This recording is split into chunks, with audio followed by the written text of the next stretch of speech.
Hi guys, welcome to How to Maximize. In this video, I will show you how to log in to Snapchat without verification code. First of all, open Snapchat.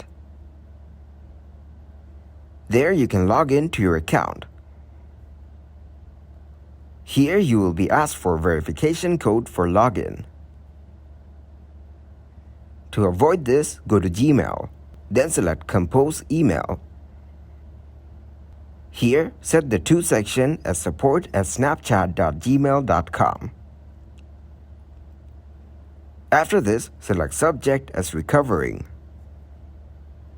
Now discuss your concern here that you want to log in to Snapchat without verification code. Click on the send button. Snapchat support team will respond to you shortly. Doing so, you can log in to Snapchat without a verification code. Thanks for watching, and please leave a like, subscribe, and share.